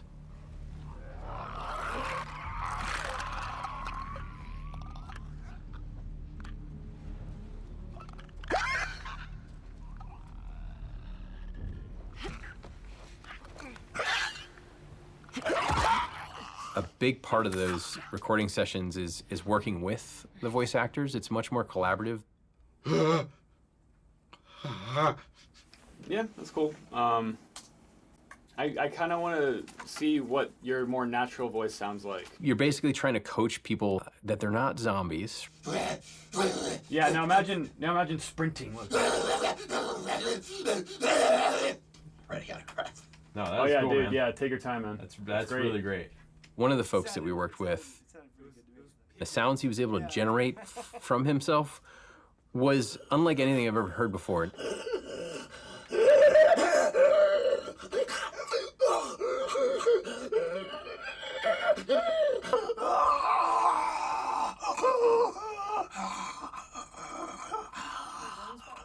Gnarly sounding roars and breaths and wheezes and really interesting stuff that I've never heard come out of a person ever.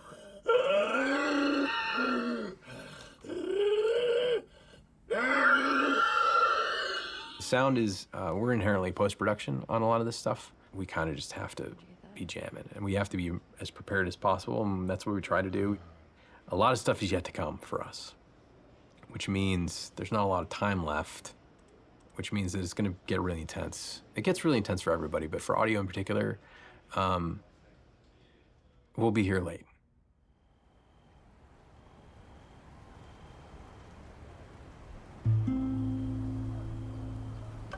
I think that, I don't know if it's the whole studio, but I know I'm definitely feeling very tired right now. I'm feeling a little burned out. I'm realizing that I can't crunch like I used to. I can't put everything I have into these games as much as I was able to when I first got here. It's pretty unanimous that this game is really big, where it's bigger than we'd like it to be. The Last of Us Part 1 is small compared to this game. My argument, make the game small again. I don't even call them small. There were times when I was writing like 40 pages of in-game dialogue a night. Neil kept saying, stop, you have to like give it to somebody else. We will hire somebody, we will make this work. And I was like, I think it'll just be, I was just bullishly like, I can handle it, I'm tough. I would like somebody to teach me how to have work-life balance. There are some times where I wish I had somebody in production or a big brother that could be like, no, go home. This is great. This is already great. You don't need to do the next thing.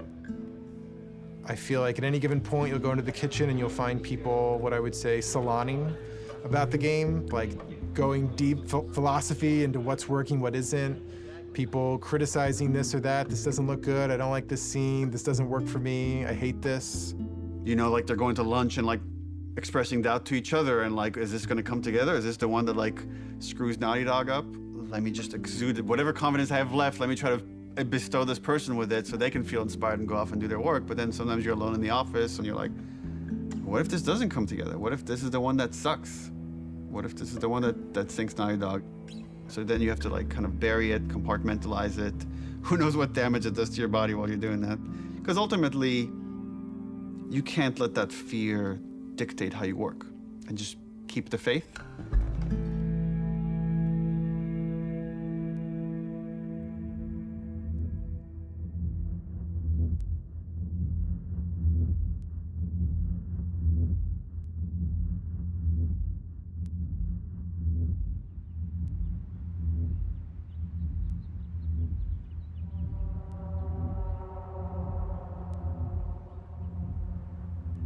The game was just about done, was content complete.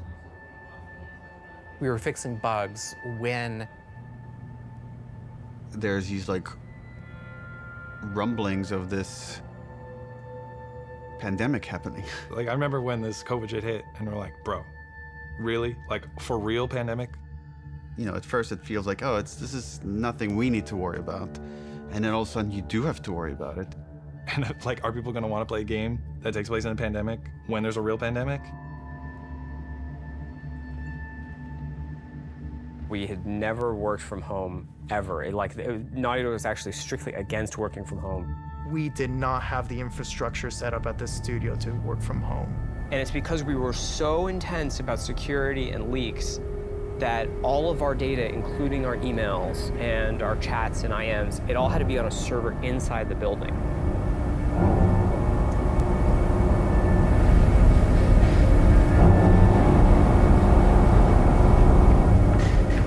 We were like air-gapped from the outside world.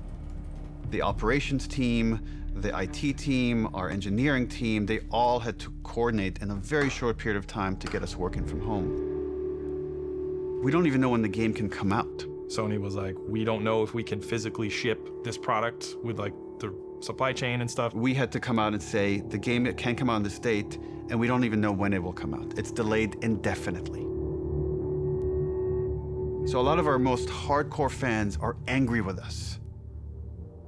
Around the same exact time, we started having these leaks. We're like, we didn't put out this video. Like, where is this coming from? It's a video from one of our reviews. So you could hear the notes, and people that can't attend the meeting can watch it after the fact. We store all these videos on our server. Did it come from the inside? Someone with a Naughty Dog? My first thought was, this isn't like a developer leaking this, isn't it? This isn't someone on the team. It's this person in the Netherlands downloaded terabytes of videos through a back door in the server. And then this is where we made a fatal error. Let's close this back door. And then this person put out everything. A video goes up on YouTube, and I don't remember what the first video was, but it was something relatively benign. But they weren't like super important scenes. You know, they were like little clips, and it was like, okay, that's a little weird. What is that? All out of order and stuff. And I was like, oh, that's bad. And you kind of wanted to just say, stop, wait, don't watch it. Like, you're gonna ruin things for yourself. There's YouTubers I've watched for years, and they're making entire videos, and the title is like, fuck Naughty Dog. And fuck The Last of Us Part 2. There's just all this negativity and no positivity because no one has played the game. They just have these videos out of context and all these rumors mixed with them. Abby is playable. They thought Abby was trans because she has muscles. Here's the ending if they kill Ellie. And then it just turned into this whole political thing. Oh, Naughty Dog's, they're doing this political shit. And then I get this text from Evan. They just posted Joel's death. And my heart sinks. I can't even describe this feeling. It's just this like dread. It's almost like you just heard someone you care about died. I don't know, that's the closest I could come to. I thought Troy would be looking at that and be like, you see, you were wrong. He said, do you think we did the right thing? And I said, I don't know, Neil. I haven't played the game yet. I was livid. I was real angry. I'm bombarded with hundreds of negative comments, death threats, anti-Semitic comments. It's putting me in a deep depression. There's some stupid stuff that's like, you're a feminazi, you're whatever, shit like that. But it's like some stuff was really like, you know, disturbing. The hatred, I think that was behind it. I was sad. Like, there were a lot of days where I would just cry. Every time I went online, it was just, that's all I saw was death threats and threats of violence. And the worst of it, the really like hardcore death threats got passed along, and they, you know, made sure that they weren't anyone that like lived close by. Yeah, they were like threatening my son, you know, who was born during all of it, and yeah, it was rough. It was rough. But, you know, more than anything, it just kind of like, it kind of like taught me to kind of keep a distance, you know?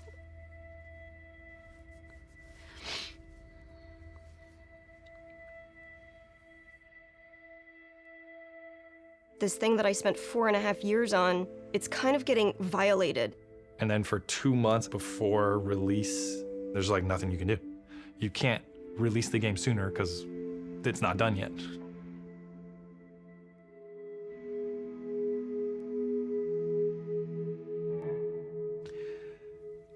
And that was the lowest point in my life.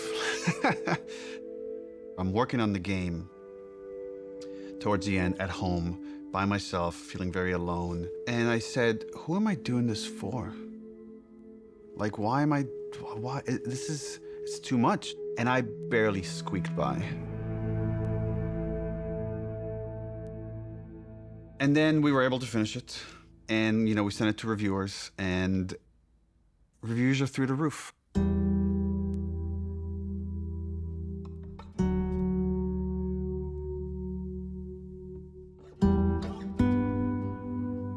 And I called Troy and I said, like, dude, I'm sorry. I feel like I failed you. And he's like, what are you talking about? And I'm like, yeah, just how some people talk. He's like, oh, dude, I don't care. I played the game and I love it. And I got really emotional. It's like, I realized how much I care about Troy caring about the game. And that was a huge sense of relief. There's not a single aspect of the game, Part 2, that I would change. And anytime someone comes up to me and says, I didn't really like what they did to Joel, I was like, great, awesome. Tell me a better version of the story. And to this day, they still can't. It was a traumatic experience for myself and many people on the team. And the kind of hate we got because of those leaks will stay with me forever. And I can't even describe how angry I was of what the damage this person did to us. I want them punished in every sort of way. I wanted this to be this villain.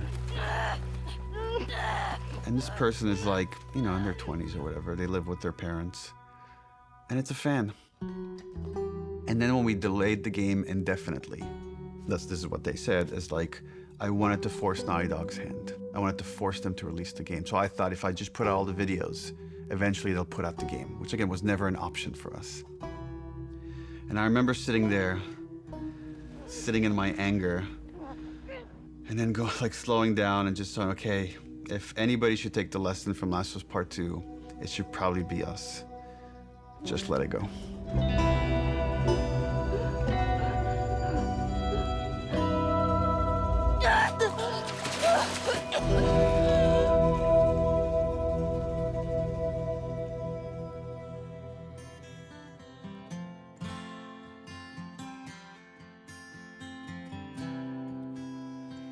Back when days of you and me. We got Eddie Vedder to play Future Days for the Game Awards. I'm a huge Pearl Jam fan. Really? Yeah, I know, so shocking to many people. What a fascinating way to tell a story. It's just getting better and better all the time. And I really appreciate the way that Future Days was used, especially bringing Joel and Ellie together, connecting through music. It was cool to be part of it. So thanks for having me, and enjoy the rest of the show. How lucky am I? Like, how cool is this? This person that I've admired since I was a kid is now mentioning this game that we all made. And then we started winning award after award after award. I wanted that validation for the team. Everyone at Naughty Dog, I can't wait to hug and high five and get drunk with each one of you. That's gonna have to wait till next year. And more than anything, and I know that I speak for the whole team when I say this, we'd like to thank our friends and family that stood by us and supported us throughout us making this game. You inspire us not only to make better, more meaningful games, but to improve how we make games.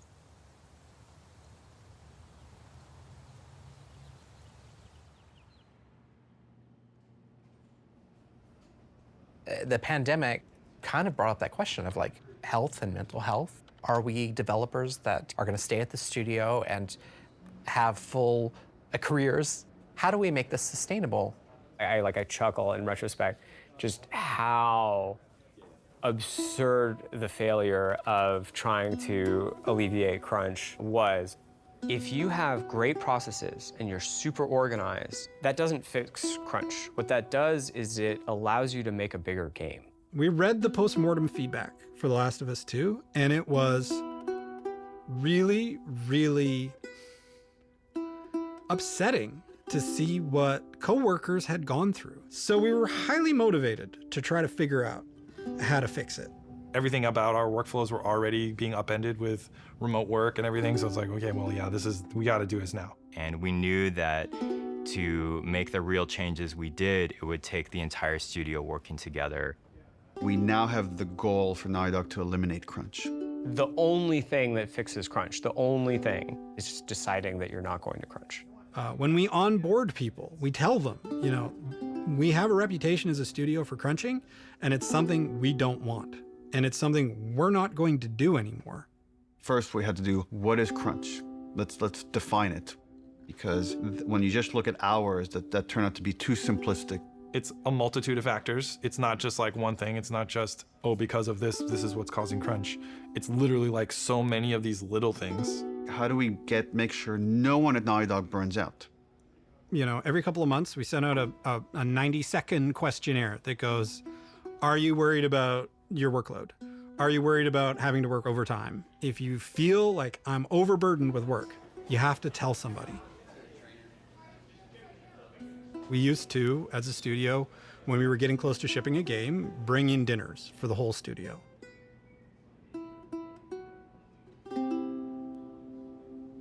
We don't do crunch dinners anymore. Being able to work from home is hugely helpful for me, from my mental health of like, you know, my daughter's there, my wife is there. Hybrid is really the sweet spot because I think the benefits have just been enormous. In the past, our leads, our managers, were the people that were best at their craft, but not necessarily the best managers. So we created the role of principal. We really gave people the choice, like, do you want to make stuff or do you want to lead and manage? And Arnaldo is now a lead designer here. Now I'm responsible for a team, and I really enjoy that, and being able to share that knowledge and kind of work with someone, even if they're more experienced than me, and it's been great so far. We have a very large and robust production department now that we didn't have. Holding us accountable when we make a decision, when it's just everyone going, yes, more, yes, better, yes, polish, polish, polish, tallying that up and going, okay, well, this is the result. Now you're not in your ship date anymore. It feels so much like a different studio. I hope that we can keep changing for the better and make sure that we're making the games that we want to make, that we're really passionate about, that we don't stop doing that. We want self-driven, healthy designers. Yes, we want to have it all. We want to have it both. And can we do that? That'll be the question, I guess.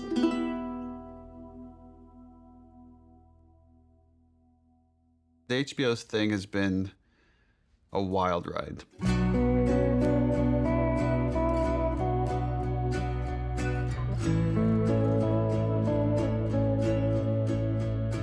I just wanted it to be like good. Like, dude, if it just comes out and it's a good show, like that's gonna be huge.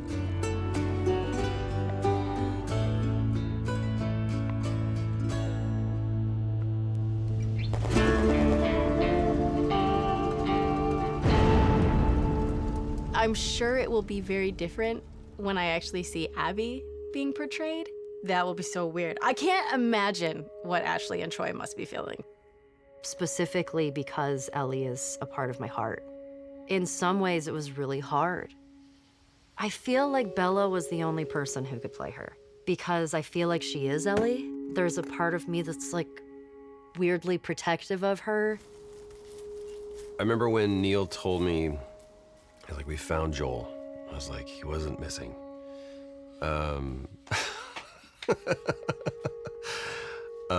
He goes, Pedro Pascal. And I went, oh, we're bulletproof.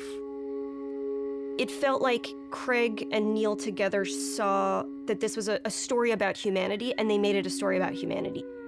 We got Frank. Who knew that was waiting? Craig's screaming from the sidelines going, I did. When Neil and Craig asked me to play Ellie's mother, Anna, it made me so happy. And I'm crying, so it doesn't seem like it, but it was symbolic in so many ways to me. Being able to sort of bring Ellie into the world, be the first one to fight for her.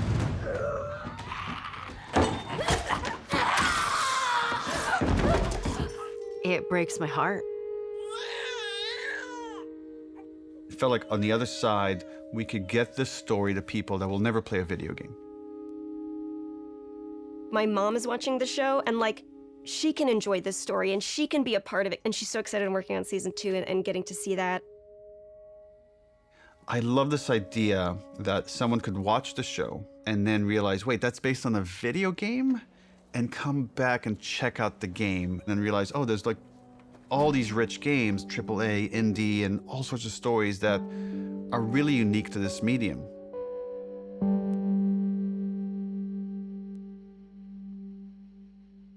I did some other interview where someone asked me about The Last of Us and would there be any more stories or something. And I mentioned, like, you know, we have written a story that takes place after Last of Us 2 that stars Tommy. And I hope one day we get to make it. And the headlines across the industry were like, Naughty Dog has outlined Last of Us Part 3. And that's actually wrong. It was always a small story. It was never like a full title. At the time, we had higher priorities at Naughty Dog, was like to fix our pipeline, to fix work-life balance issues. Just based on where we were, I didn't want to prioritize this story, so that story was shelved. And I still believe one day it will see the light of day. I don't know if it'll be a game or a show, TBD. First game had such a clean concept of like the unconditional love a parent feels for their child.